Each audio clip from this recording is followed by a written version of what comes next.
Hi everyone, welcome to the class में आप सभी का स्वागत है।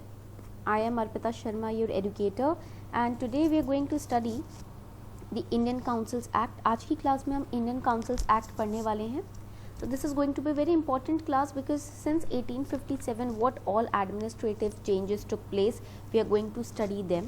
ठीक है, and those are very very important for your upcoming preliminary examination. आपके upcoming preliminary examination के लिए आज की क्लास जो है काफ़ी इंपॉर्टेंट है क्योंकि एडमिनिस्ट्रेटिव चेंजेस जो हैं वो हमें पढ़ने हैं एंड एडमिनिस्ट्रेटिव चेंजेस से स्पेसिफिकली क्वेश्चंस काफ़ी आते हैं. ठीक है, so let's start the session. Now this PDF of this class you will be getting it on my Telegram channel. Class का PDF आपको टेलीग्राम चैनल पे बहुत इजीली अवेलेबल हो जाएगा. ठीक है, तो कोई घबराने वाली बात नहीं है. You can just install Telegram app and you can download the PDF also. ठीक है, टेलीग्राम ऐप को इंस्टॉल करके आप इजीली PDF डाउनलोड कर सकते हो. I will give you the link also down below in the comment section. ठीक है, आप लिंक जो है कमेंट सेक्शन में दिया हुआ है मैंने, आप उस पर क्लिक करेंगे तो टेलीग्राम चैनल ओपन अप हो जाएगा. Now before we start the session, here is a small announcement for all of you. Now today is 26th of December.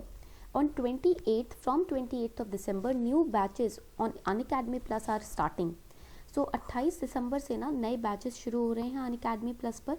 If you want to enroll yourself in Unacademy Plus, you can do right now, right today. ठीक है, you can enroll yourself on Unacademy Plus. Now there are 3 batches which are being launched. 6-month batch is getting launched.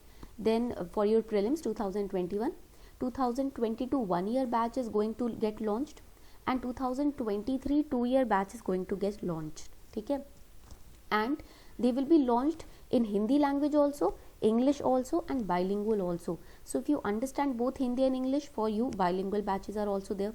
If you are a Hindi medium student, for you also Hindi medium batches are launched, and if you are an English medium student, so English medium batches are also launched. And I am also taking the history courses on Unacademy Plus, ancient, medieval and modern. Ancient, medieval और modern Indian history की classes मैं Unacademy Plus पर ले रही हूँ. My classes are going to start from 11th of Jan 2021. So you can download the Unacademy learning app and you can just on the app itself you can take subscription. आप app पर ही subscription ले सकते हैं and it's very very you can say affordable and very much accessible. तो आप क्या कर सकते हैं, शर्मा 20 कोड यूज़ कर सकते हैं 10% डिस्काउंट के लिए. If you want to get discount also on Unacademy Plus, you can use the code Sharma20. As the courses are starting from 28th of December, you still have 2 days to go. So think about it. Watch the demo sessions. If you are really enjoying it, then you can subscribe to the Unacademy Plus classes. Now 1 month subscription, 6 month, 12 month subscription, 24 month subscription, all these options are available to you. As per your comfortability, as per your preparation schedule, you can subscribe. And also Iconic Plus subscription you can also take, because here you will be getting personal coach. यहाँ पर आपको study planner मिलेगा, एक personal coach मिलेगा. You can connect with your personal coach. Experienced teachers will be your personal coach, like Mrunal Patel sir, like Rakesh Verma sir, who is also a retired IP IRS officer. ठीक है, G Rajput sir, who is also an ex IPS officer. So these retired IAS officers, IRS officers, IPS officers, they are going to be your personal coach throughout the journey. So you can take Iconic Plus subscription also. Link is given below in the description box. Use code Sharma20 to gain 10% discount also. Okay. So let's start the session. Session शुरू करते हैं. Now before we study the Indian Councils Act, we should first understand what were the outcomes of revolt of 1857. तो आपको outcome पता होना चाहिए, because Indian council act is also an outcome of revolt of 1857. Indian councils act भी जो है वो outcome ही है, रिजल्ट ही है 1857 के रिवोल्ट का. तो राइट इट डाउन, जल्दी से यहाँ लिख लीजिए. The outcome of revolt of 1857. This chart is very important. Now there were different outcomes of the revolt. First was political outcome, पहला था पॉलिटिकल आउटकम.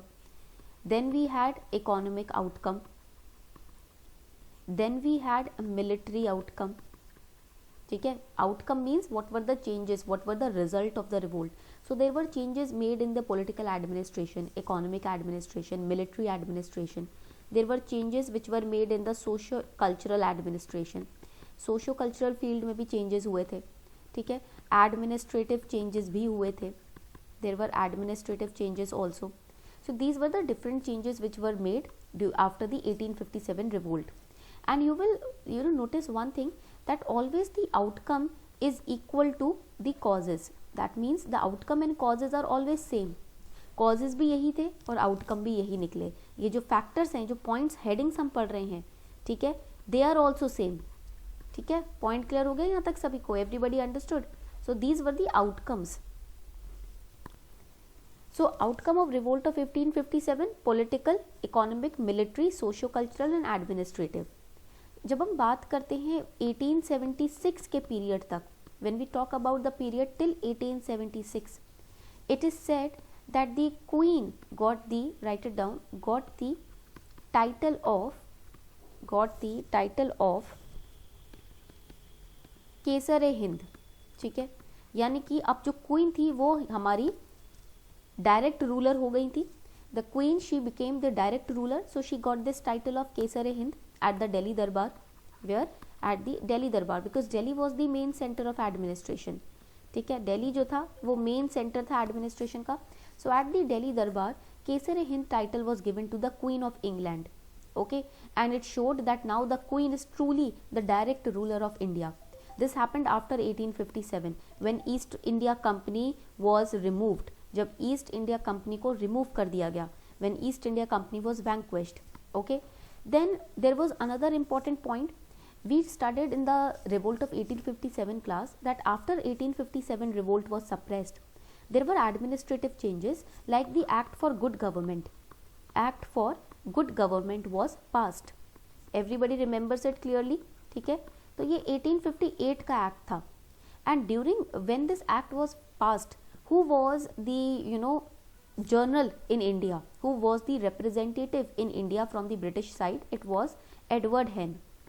उस तरफ से हमारे जो आप बोल सकते हो प्रोक्लेमेटर थे, यानी कि British proclamator, that means the person who was representing British side and who was announcing the act of good government of in India, he was Edward Hen.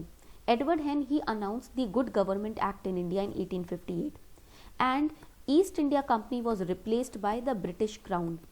ठीक है, it was replaced by the British Queen. Now when I say that East India Company was replaced and the Queen took control, what do I mean? I'm not saying that the Queen had all the rights and all the powers to take decisions. No, the Queen was the titular head. Write it down. She was just the titular head. All the control, all the power was with the British Parliament. सारी power, सारा control British Parliament के पास था. Just like President, the Queen's position was just like that. ठीक है, whatever acts, whatever regulations, policies which were passed by British Parliament, they were sealed in the name of the Queen. They were signed by the Queen and then they were applied in India. So the real decision maker was British Parliament. ठीक है, for India, who was the real decision maker? British Parliament. Queen was just there for the namesake, just to sign the documents, just to put a seal on the documents. ठीक है, she was just the titular head. Point clear? Now after 1857, the Governor General, his position was removed by that of Viceroy. ठीक है, and at that time the first viceroy was Lord Canning. Then the court of directors was also abolished. Court of directors को abolish कर दिया, because court of directors was a part of East India Company. ठीक है, तो इसको भी abolish कर दिया गया. When East India Company is getting abolished, the court of directors will also get abolished. And instead of court of directors, we had secretary of state. इनकी जगह हमारे पास कौन आए? सेक्रेटरी ऑफ स्टेट की पोजीशन आ गई. We had the office of secretary of state. ठीक है, नाउ मूविंग फॉरवर्ड, आगे बढ़ते हैं. जब हम बाय द टाइम नवंबर 1, 1858, ठीक है, नवंबर 1858 तक there was a proclamation which was made in Allahabad. एक प्रोक्लेमेशन था जो कि इलाहाबाद में किया गया.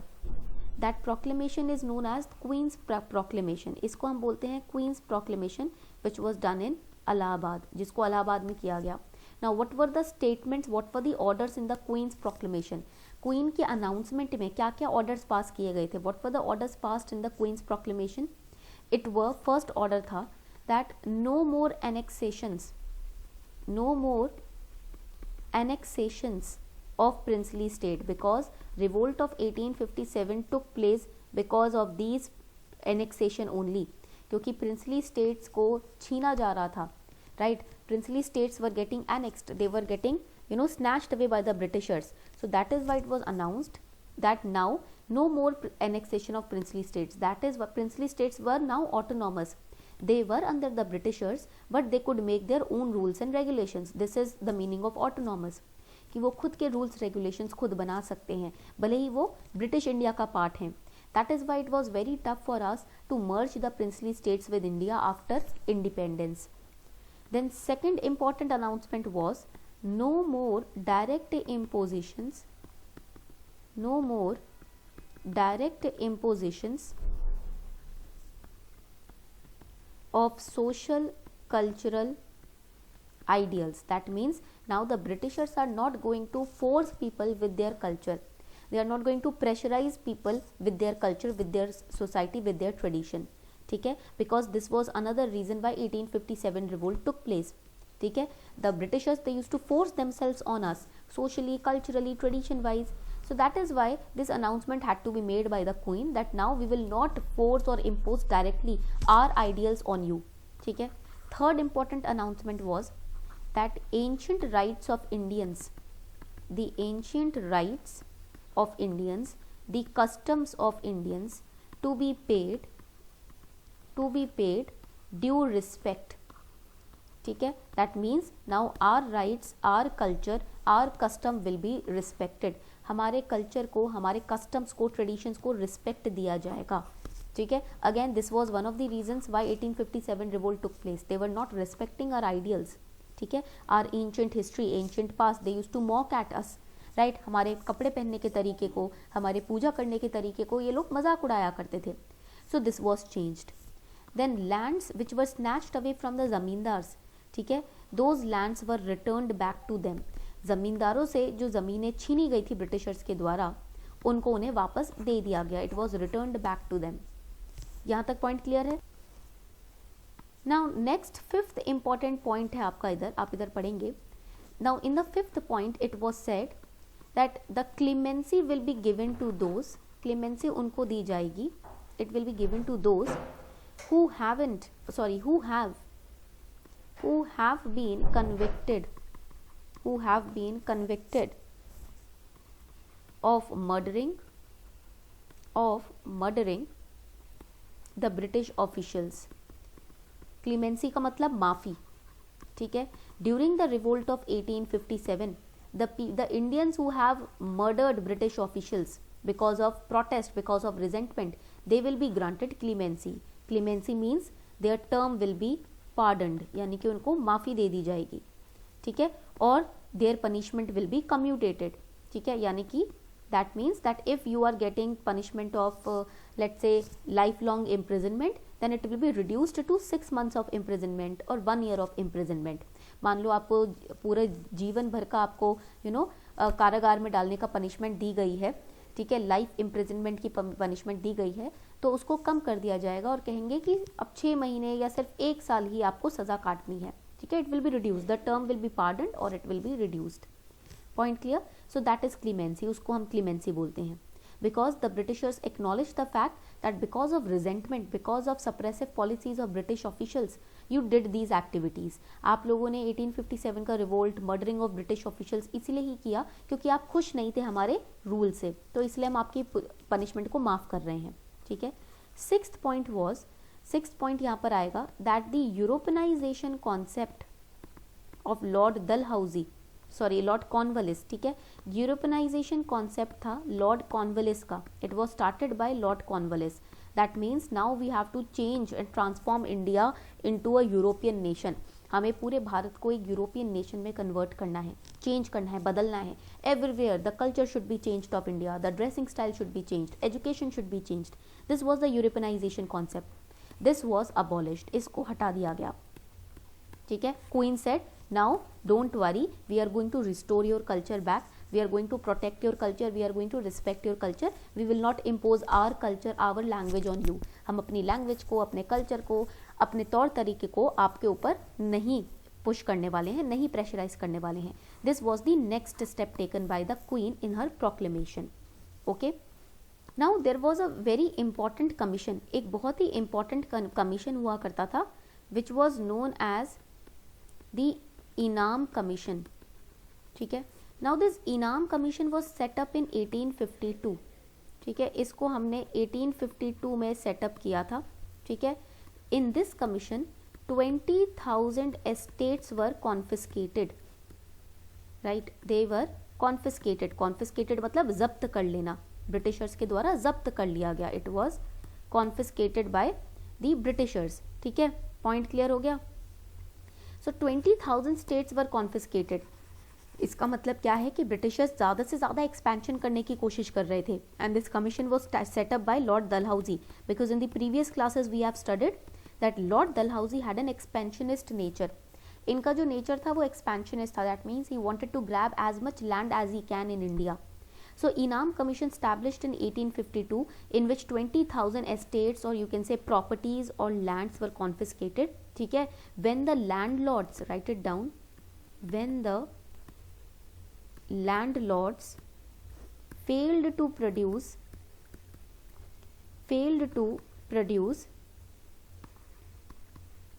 evidence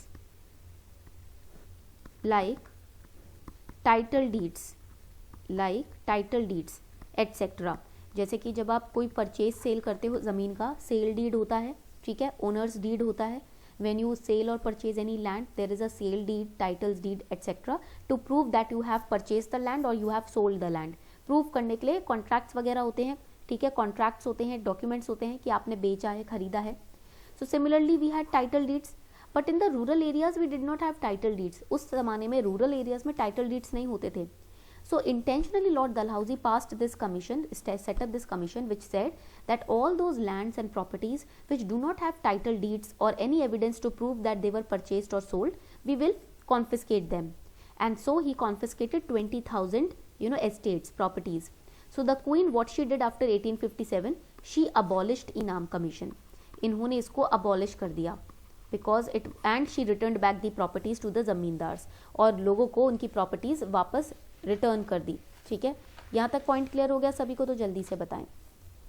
if the point is clear please let me know. We all know that revolt of 1857 is also known as the sepoy mutiny. Right, sepoy mutiny means the army in large number participated in this revolt. Army ने बहुत ही large number में participate किया था. So the first step that was taken by British Parliament after this revolt ended was reorganize the army. ठीक है, earlier there were many Indians which were in army. ठीक है, all the peasants used to participate in the army, all the sick soldiers were there in the army. There were Indians, more Indians in the army, but now the ratio of Indians and Europeans in the army was changed. Army में Indians और Europeans का जो ratio है वो change कर दिया गया. So we had the governor of Punjab. हमारे पास गवर्नर ऑफ पंजाब थे, his name was John Lawrence. ठीक है, उनका नाम था John Lawrence. What he said, he devised an idea. ये एक आइडिया लेकर आए ब्रिटिश पार्लियामेंट के सामने. He went to the British parliament with an idea and he told them that there is a need to break the homogeneity of Bengal army.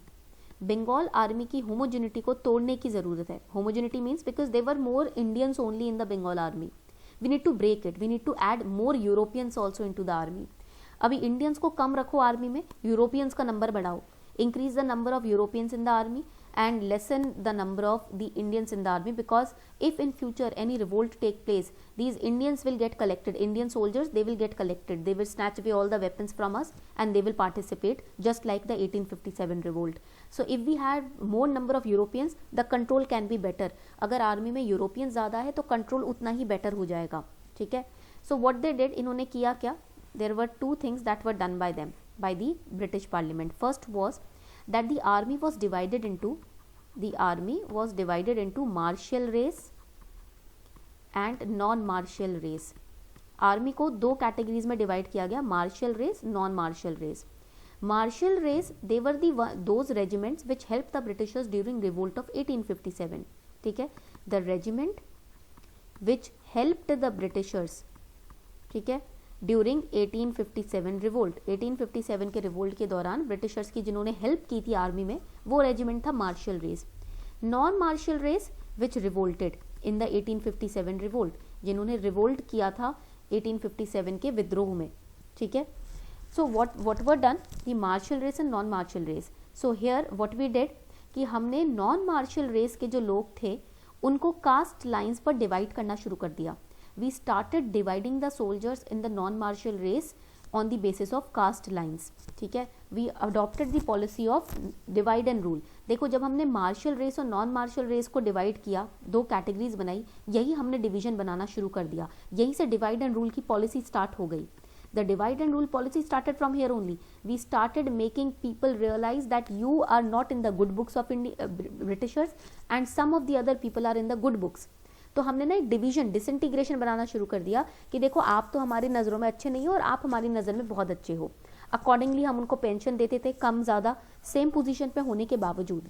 They were on the same position but still we used to call them non-martial and we used to give them less pension. ठीक है, point clear. And we started, second important change was increase the Europeans. Second change हुआ increase the Europeans. So this is the period of 1857. This is the period after 1857. So here in 1857 till 1857 we had 45,000 Europeans in the army. Now after 1857 we increased the number by 65,000. ठीक है। During 1857 we had 2,38,000 Indians in the army, but after 1857 we had 1,90,000 Indians. We reduced the number of Indians in the army. हमने क्या किया, Indians का number reduce कर दिया। And key positions or you can say important positions, the key positions or important positions they were given to the Europeans only. अब Indians को important positions नहीं दी जाती थी, irrespective of the fact, irrespective of their talent, their knowledge etcetera. भले ही बहुत knowledge है, भले ही बहुत टैलेंट है, ठीक है, इंडियन आप कह सकते हो आर्मी इंडियन पर्सोनल में, ठीक है, फिर भी हम उसको क्या करते थे, we never use to give acknowledge him after 1857। We were also always prioritising the Europeans, ठीक है। So 25 to 30% increment we saw in the number of Europeans in the army. Now what do you think what would have happened because of this increase of Europeans and decrease of Indians? Europeans बढ़ गए army में तो उन्होंने खर्चा करना बढ़ा दिया, ठीक है। They started increasing the defense expenditure and when defense expenditure increases what happens? The drain of wealth also increased in India, क्योंकि ये एक्सपेंडिचर का पैसा कोई अपनी जेब से थोड़ी ला रहे थे, ठीक है, इंडियन से ही ले रहे थे। They were taking this expenditure, they were doing the expenditure in defense not from their own pockets but from Indians only, Indians pockets only. So it resulted into drain of wealth. इससे हमारी wealth भी खर्च होनी शुरू हो गई, ठीक है, हमारी wealth भी कम होनी शुरू हो गई, ठीक है। drain of wealth also started. Point clear? Now next change was in the princely states. Next change आता है आपका princely states में। So what were the changes which were made in the princely states? Let's understand that. Subordination continued. Subordination means, see, we are not directly controlling you, but you are still subordinate to us. Britishers used to say कि हम आपको directly control नहीं कर रहे. We are not going to directly pressurize you or force you or impose something on you, but still you are subordinates to us. You are below us. आप हमसे नीचे हो, ठीक है। रूल्स खुद बना सकते हो, but if you are making some rules which are not acceptable to us we will abolish them, but yes we will not directly force you. हम डायरेक्टली आपको प्रेस्टर नहीं करेंगे, फोर्स नहीं करेंगे, ठीक है, आपकी इज्जत करेंगे, बट स्टिल आप हमारे सबॉर्डिनेट ही हो, आप हमसे नीचे ही हो, ठीक है। And also the international status of the princely states it was also removed, इसको भी रिमूव कर दिया गया। Before that princely states they were considered different, they were considered independent powers, उनको international status दिया जाता था। जोधपुर एक international status दिया जाएगा, इंडिया के अंदर रहकर भी international territory है, ठीक है, but now this international status, this hi-fi status, it was removed, ठीक है। It was told to the princely states that you are subordinate and subordinate people do not have international status. आप हमारे subordinate हो, आप खुद के rules बना रहे हो, इतनी freedom दे रहे हैं, वही काफ़ी है। We are giving you this much freedom that you can make your own rules, that is enough. No need of this international status, ठीक है। Then second हो जाएगा that the loyal, you know, princes, they were rewarded. Loyal princes means those kings of the princely states who helped the Britishers during 1857 revolt, they were rewarded. वो princely states के राजकुमार महाराजा जिन्होंने help की थी 1857 के revolt में Britishers की, उनको reward दिया गया, उनको अवार्ड दिया गया, ठीक है. They were given privileges, they were given honours, ठीक है.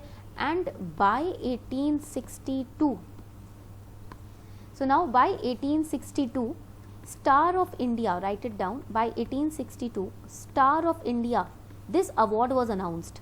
इस अवार्ड को अनाउंस किया गया था. This was an award which was given to princely states. ये अवार्ड प्रिंसली स्टेट्स को दिया जाता था having good relation with the Britishers. उन प्रिंसली स्टेट्स को जिनके ब्रिटिशर्स के साथ संबंध जो थे वो बहुत मीठे थे, मधुर थे, अच्छे थे. The states who had very good relation with the Britishers, the states who were in the good books of the Britishers, they were given this award Star of India, and it was announced by Lord Canning only. किसने announce किया था ये? Lord Canning ने announce किया था. This was the carrot and stick policy. If you are good with us we will give you carrots, if you are not good with us we will beat you with the stick. ठीक है, point समझ आ रहा है? Carat and stick policy जो हम पढ़ते हैं वो क्या होती है? This policy that we study in modern Indian history, what is it? That you are awarding those who are with you and you are punishing those who are not with you. ठीक है, you are insulting those who are not with you. तो because of star of India status what happened? ठीक है, इसकी वजह से हुआ क्या? स्टार ऑफ इंडिया स्टेट्स की वजह से कि ये जो स्टेट्स हैं इनके बीच में कंपटीशन चालू हो गया. The states starting getting extra competitive among themselves to grab this award. इस अवार्ड को छीनने के लिए, इस अवार्ड को पाने के लिए अब प्रिंसली स्टेट्स ज़्यादा फ्लैटरी करने लगे ब्रिटिशर्स की. To grab this award now the princely states were over doing their flattery with the Britishers. They were now licking the feet, the toes of Britishers a lot more. ठीक है, अब जो भी उनके state में छोटी से छोटी भी चीज़ होती थी वो ब्रिटिशर्स की सलाह के साथ ही करते थे ताकि उनको भी स्टार ऑफ इंडिया का स्टेटस मिले. So you can see that the Britishers are very clever. On the one hand they are saying that we are now bringing administrative reforms in India. ठीक है, we are not pressurising Indians, this and that, and indirectly they are introducing these policies so that Indians will become a slave under the British rule. Eventually सब कुछ वो Britishers के अधीन होकर ही करने लगे. इस तरीके के अवार्ड्स बनाने शुरू कर दिए. And it was our mistake also that we fell into this trap. Some of the princely state, some of the rulers, they also fell into this trap. ठीक है, पॉइंट क्लियर हो रहा है यहाँ तक? So far we have studied the military reforms, we have studied political, socio cultural reforms. Now coming on to administrative reforms. जब हम बात करते हैं एडमिनिस्ट्रेटिव रिफॉर्म्स की, so administrative decentralization took place in India. India में administrative decentralization start हो गया. Okay, this administrative decentralization it started in India with the Indian Councils Act, that is the main topic in today's class. Indian Councils Act 1861, this was the landmark act. ये एक तरीके का landmark act था. ठीक है, and you can also say that it was a gimmick by British government. पागल बनाने वाली चीज़ थी. ठीक है, it was a kind of gimmick by the British government. BG means British government. ठीक है. So what happened in the Indian Councils Act? That the legislative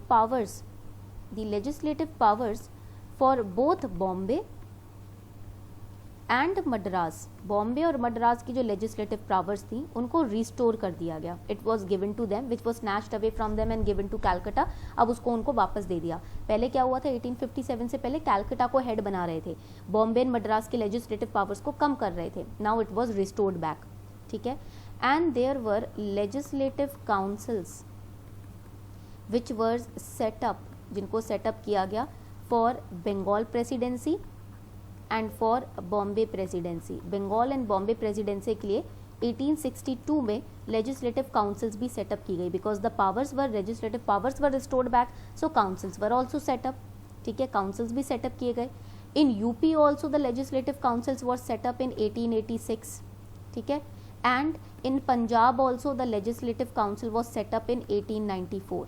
These years are very important. ये years काफ़ी important है. हो सके तो इनको note down कर लेना और रिवाइज ज़रूर करना. ठीक है, they can ask you to arrange them chronologically without telling you the year. They will ask you कि उनको chronologically arrange करो. So you should remember the year, only then you can arrange them in prelims. ठीक है, point clear? Now here eight that time during this legislative councils, उस time पर who was the British secretary of India, उस time पर जो British secretary थे India के वो थे चार्ल्स वुड, ठीक है, he was Charles Wood. To remember this for prelims, इसको प्रीलिम्स के लिए याद रखिएगा. Charles Wood was the British secretary of India at that time. Now what happened to governor general, governor general क्या करता था, because he was the viceroy now, वो तो वाइस रॉय बन गया था, ठीक है. So here we had 2 councils, हमारे पास 2 काउंसिल स्टैब्लिश किए गए वाइस रॉय या गवर्नर जनरल के under. It was first was the executive council, ठीक है, second was the legislative council. So the executive and legislative powers were divided, इनको अलग कर दिया गया, दे वर सेपरेटेड, ठीक है. Now earlier what used to happen that there were 4+1 members in the legislative councils by 1853. 1853 में sorry executive council में 4+1, this 1 member was temporary, ठीक है, ये जो 1 member हुआ करता था ये टेम्पररी हुआ करता था. But now a 5th member was also added in 1861. 1861 में 5th member को एग्जीक्यूटिव काउंसिल में ऐड किया गया, 4+1, ठीक है, तो एक 5th member ऐड किया गया. This 1 was the 5th member only, but now he was not temporary, he was permanent. Earlier this 5th member was temporary, ठीक है, and now this 5th member was permanent and it was the Indian representative who was appointed. एक Indian representative को appoint किया गया so that Indians can be fooled that we are giving you representation, ठीक है, ताकि Indians को पागल बनाया जा सके, देखो हम एग्जीक्यूटिव काउंसिल में आपको रिप्रेजेंटेशन दे रहे हैं, बड़ी बात है, ठीक है, you are being given a seat in the executive council, it's a big thing, ठीक है. So he became a permanent member, but again it was just a lollipop given to Indians. Why? Because his decisions were not heard और not implemented. इनके decisions को सुन लिया जाता था, इनके डिसीजंस को इम्प्लीमेंट नहीं किया जाता था. तो this was a kind of sugar candy which was given to us, ठीक है. Next is legislative council. Now in the legislative council, the Britishers, they expanded the strength of the legislative council. Number of people increase कर दिए, additional members were added, ठीक है, and these additional members were Indians only. Additional members जो add किए गए वो Indians ही थे, and they were nominated for 2 years. 2 साल का इनका टर्म हुआ करता था, ठीक है, nominated for 2 years, and the strength was now, earlier it was 6. Now they were 12 members, total 12 members थे legislative council में. Now 12 members में क्या हुआ था, ठीक है, over here, just give me a second, yes. तो जब हम बात करते हैं 12 members की, what was the differentiation, what was the difference in this legislative council? So differentiation था कि हमारे पास official members हुआ करते थे, we had official members and we have non-official members in the legislative council. और नॉन ऑफिशियल मेंबर्स जो थे वो 3 थे, non official members were 3. So who were these 3 members? Again the puppets in the hands of the Britishers. First was sir Dinkar Rao, पहले हो गए sir Dinkar Rao. Second was Narendra Singh, second unofficial member was Narendra Singh. And third was Raja sir Dev Narayan Singh, Raja Sir Dev Narayan Singh. Now Raja Sir Dev Narayan Singh was the king of Banaras. ये Banaras princely state के महाराजा थे. Narendra Singh was the Maharaja of Patiala, ये पटियाला के महाराजा थे. And these were those kings who supported Indians during the 1857 revolt. ये वो राजा थे जिन्होंने 1857 के रिवोल्ट के दौरान ब्रिटिशर्स की हेल्प की थी. So they were puppets, ठीक है, ये कौन थे? ये थे पपेट्स. पॉइंट क्लियर हो गया यहाँ तक सभी को? They were intentionally appointed as non official members in legislative council so that the Indians will think oh wow they are giving representation to Indians also in their legislative council, ताकि हम Indians को impress कर सकें कि बताओ इन्होंने हमें legislation, हमें रिप्रेजेंटेशन दिया है. That's very good. Britishers are changing now, but this was a kind of lollipop because Sir Dinkar Rao, Narendra Singh, Dev Narayan Singh, they used to go into the legislative council, sit, have lunch, have breakfast and come back. ठीक है, ये जाते थे, अपना चाय नाश्ता करते थे, वापस आ जाते थे.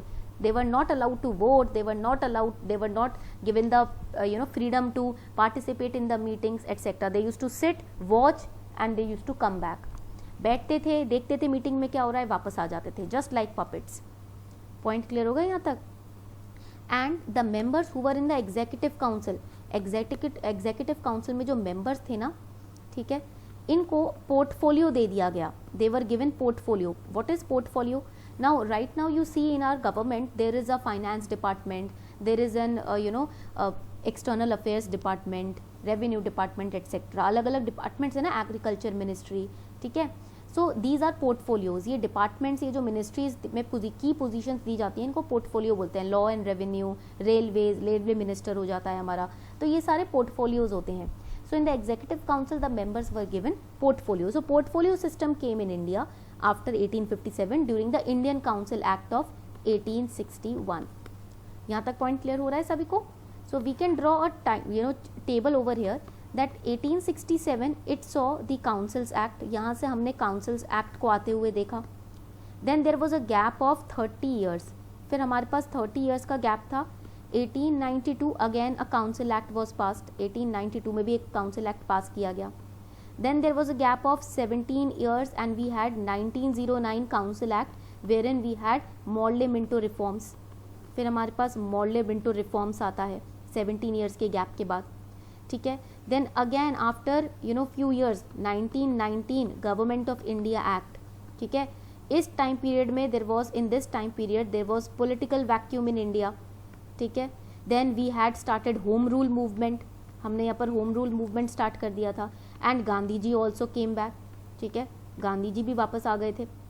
Then the government of India act of 1919 is also known as Montagu Chelmsford reforms. इसको हम मॉन्टेग्यू केम्सफोर्ड रिफॉर्म्स भी बोलते हैं, ठीक है. आगे so now after 1919 self rule का डिमांड आया. After 1919 we had self rule demand, ठीक है. Then comes the period of 1927 to 1928. Simon commission आता है भारत में, ठीक है. Then we started protesting, Simon go back, ठीक है.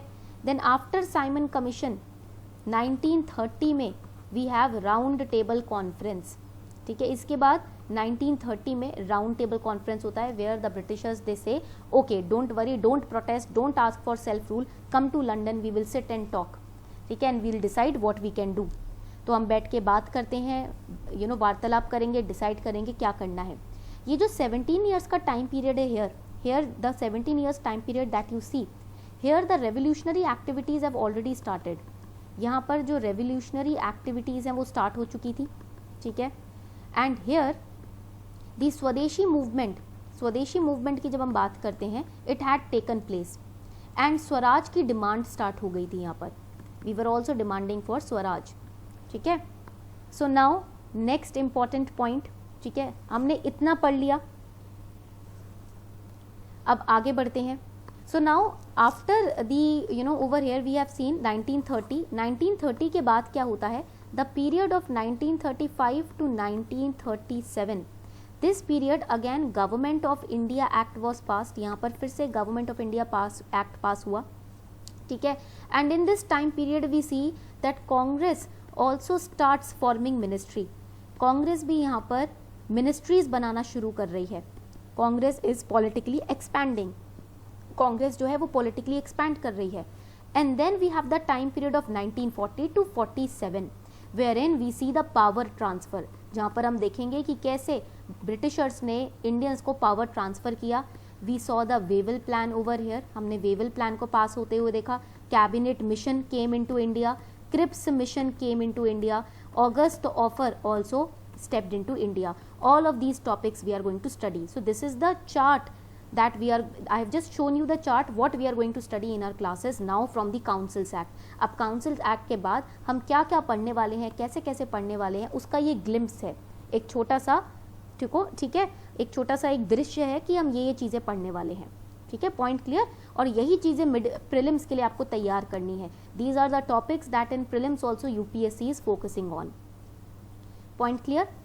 तो अभी हमने देखा काउंसिल्स एक्ट, ठीक है, we have seen the councils act. Now there was also the creation of after 1857 there was a creation of local bodies, ठीक है. लोकल बॉडीज को क्रिएट करना शुरू किया, but the changes, the difference is that local bodies were created only in the urban areas. Urban areas में, rural areas में local bodies को create नहीं किया गया, because the Britishers used to think that rural people are not sufficient to rule themselves, they are not capable of ruling themselves, so we need to still control the rural areas. So local bodies were created in the urban areas. So there were series of acts which were passed in 1864 for Bengal. Bengal में local bodies establish करने के लिए, to establish local bodies in Bengal, there were acts which were passed in 1864. And in Madras to create local bodies the act was passed in 1865. Punjab में local bodies create करने के लिए act पास किया गया 1867 में, ठीक है. And what were these local bodies? Municipal corporations which were established. Municipal corporations थे जिनको स्टैब्लिश किया गया था, ठीक है. एंड ये जो कॉन्सेप्ट था ना लोकल बॉडीज का, this concept of local bodies, it was the idea of Lord Mayo. In the previous classes we had studied about the viceroy Lord Mayo, ठीक है. So Lord Mayo by 1870 he established local bodies in almost all the urban areas. 1870 तक इन्होंने almost हर जगह local bodies को establish कर दिया था, create कर दिया था. And by the time period of 1881 till 1802 there was a resolution which was passed by Lord Ripon, ठीक है.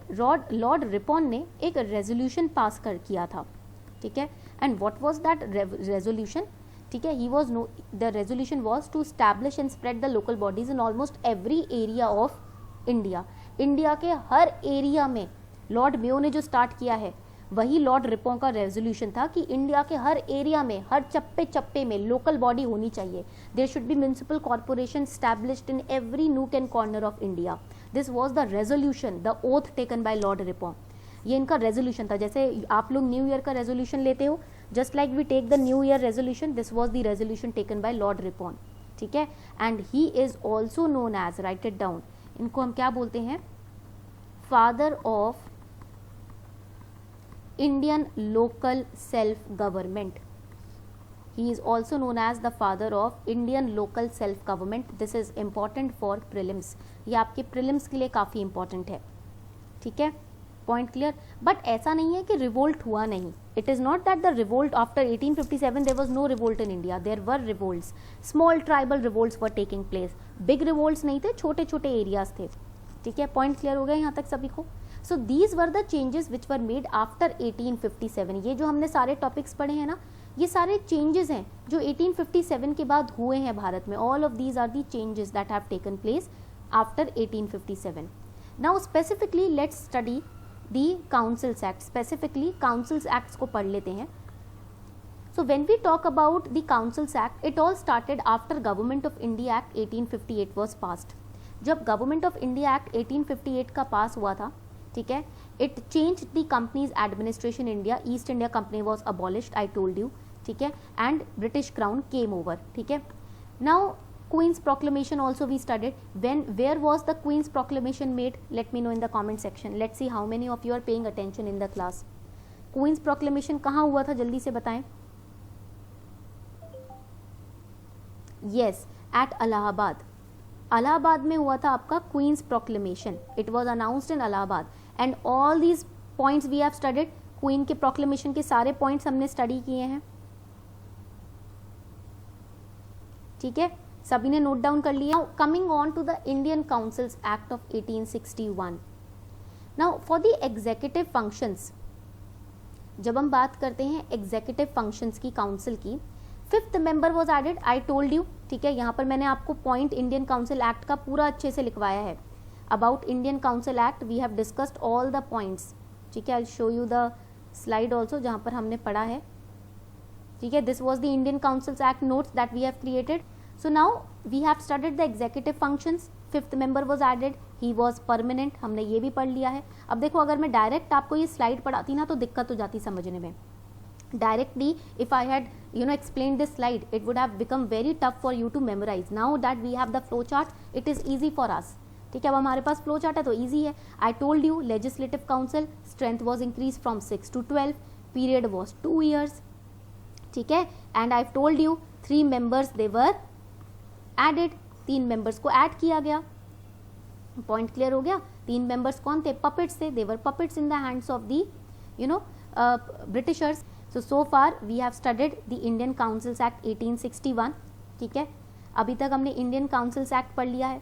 Now coming on to Indian councils act of 1892, ठीक है, 1892 की बात करते हैं. Now, due to the excessive demand of the Congress, because Congress was excessively demanding that Indian representatives should sit and they should not be the puppet in the hands of Britishers. Because Sir Dinkar Rao, Maharaj of Patiala, they were all the puppets. ये कौन थे ये लोग? ये puppets थे, ठीक है. So in order to, the Congress was in order to remove the puppetry, what they were doing, क्या कर रहे थे वो लोग? So we have seen that so far in the legislative councils there were members who were puppets. So Congress was demanding that only those people should be representing India in the legislative council who are not the puppets in the hand of the people, in the hands of the Britishers, right? That is why, because of the excessive demand of the Congress, additional members were increased, ठीक है. अब मैंने बोला गया कि जो additional extra members होंगे ना legislative council में, वो members या तो 10 रखेंगे हम या 12, maximum 12, ठीक है. Additional members can be minimum 10 and maximum can be 16 and they will be Indians. उनको हम Indians को ही बुलाएंगे, ठीक है. Now what will be the composition of additional members? Let us understand that कि composition क्या होगा additional members का. So the composition will be, they will be nominated official members, those nominated by Governor General and were government officials. Those Indians who are nominated by Governor General and they are also government officials. खुद भी वो government officials हैं, government में काम करते हैं और उनको Governor General जो होगा nominate करेगा. इस तरीके की nomination हमारे आज भी इंडिया में होती है, ठीक है. In the Indian Parliament we have such kind of nominations from the side of President also, ठीक है. Point clear? Now second was 5 nominated non-officials nominated by Governor General but were not government officials. That means official members will be those who are also government officials. They will be nominated by Governor General. But 5 nominated non-official members will be those who are not government officials. कोई भी princely state का राजा हो सकता है.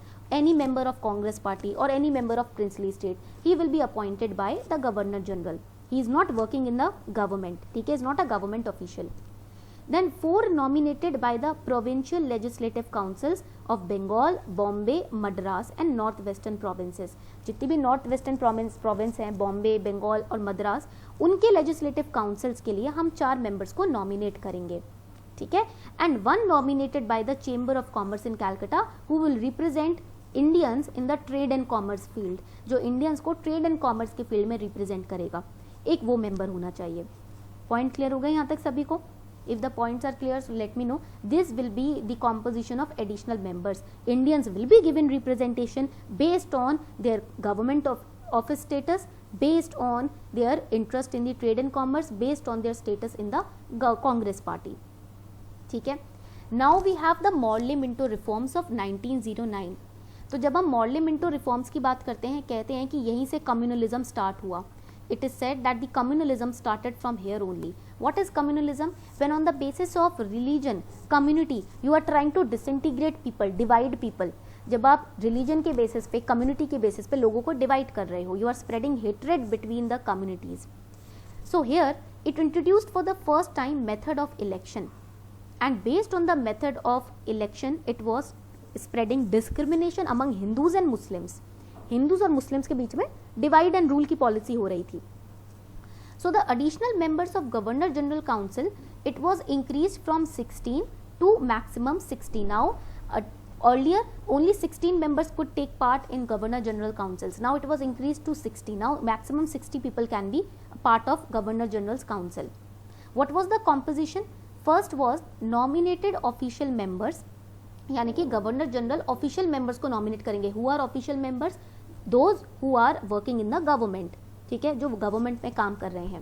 Then those Indians who are non official, that means those who are not a part of government, who are not working in any ministry of the government. Either they are leaders of Congress party, or they are nationalist leaders, or they are authors of certain newspapers, editor general of certain newspaper, ठीक है, या किसी rural body के head हैं, पंच के head हैं. तो जो नॉन गवर्नमेंट ऑफिशियल्स हैं उनको अपॉइंट किया जाएगा. Then elected members, that means elected by different categories of Indian people. For example, Muslims are electing their members, ठीक है, अपने रिप्रेजेंटेटिव्स को इलेक्ट करके भेज रहे हैं. Hindus are electing their representative and sending them to governor general's council, ठीक है। तो अलग अलग भारतीय अपने अपने कम्युनिटी के हिसाब से लोगों को इलेक्ट करके भेज रहे हैं। Point clear? So it provided for association of Indians in the executive council of viceroy. They can trick you in prelims, वो आपको प्रीलिम्स में ट्रिक कर सकते हैं। They can give you the statement that Morley Minto reforms provided for association of Indians in the legislative council. That statement will be correct or wrong? क्या वो statement सही होगा? No, it will be incorrect. हमेशा याद रखना Morley Minto reforms आपके executive में हुए थे। Always remember Morley Minto reforms were done in the executive council, not the legislative one. Executive में चेंजेस आए थे, ठीक है। पॉइंट क्लियर हो गया? इलेक्शन से रिलेटेड चेंजेस है ना, इलेक्शंस में अपॉइंट जो करते हैं वो कहाँ बैठते हैं? एग्जीक्यूटिव होते हैं। whoever person is being elected in the elections, that person sits in the executive, right? Prime Minister, Council of Minister, IS officer, IRS officer, IPS officer, all of them are part of executive, not legislative, ठीक है। तो इसलिए इनको executive में बिठाया जाता है। That is why Morley Minto reforms they talk about changes in the executive council. So Indians were a part of executive council now. Satyendra Prasad Sinha joined the Viceroy's Executive Council as a law member. This is, I have mentioned this because it has been asked in PYQ. Prelims में आ चुका है. They will give you 4 names. They will ask you who joined in the Morley Minto reforms, who joined the Viceroy's Executive Council as a law member. It was Satyendra Prasad Sinha. ठीक है. And this reform also introduced a separate electorate for Muslims, which was also not liked by many nationalist leaders. काफ़ी nationalist leaders थे जिन्होंने protest किया that you are trying to divide India on the lines of Hindu and Muslims. आप हिंदू मुस्लिम के lines पर divide कर रहे हो इंडिया को, दैट इज वेरी रॉन्ग, ठीक है। So that was the protest that happened in the Morley Minto reforms. ये था प्रोटेस्ट जो हुआ था Morley Minto रिफॉर्म्स के द्वारा दौरान। सो नाउ यस, इसके बाद now the next class will be on partition only, self rule, Swaraj movement के ऊपर ही क्लास होगी, don't worry. So these were the basics of Indian Councils Act that we studied today. I hope you enjoyed the session. I hope आपको session अच्छा लगा हो.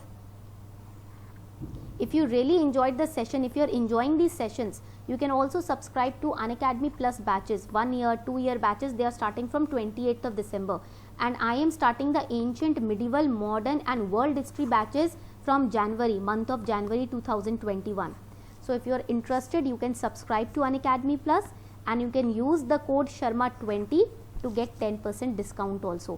And always remember, don't judge anybody. किसी को भी जज नहीं करना. Even if that person is wrong, don't judge him on the basis of his action. Judge yourself. अपने आप को जज करना है. Am I being critical? Am I being positive? Am I focused on my own life? क्या मैं अपनी life पे फोकस्ड हूँ? If you are not focused on your own life, you will start judging others. अगर अपनी life control में नहीं है ना तो दूसरों को जज करोगे. Whenever you are busy in your own life, on your own goals, you will not have the time to judge others. ठीक है? So on this note, we are wrapping up the session. I hope you will be more focused on your life. You will be more determined to achieve your goals. Thank you.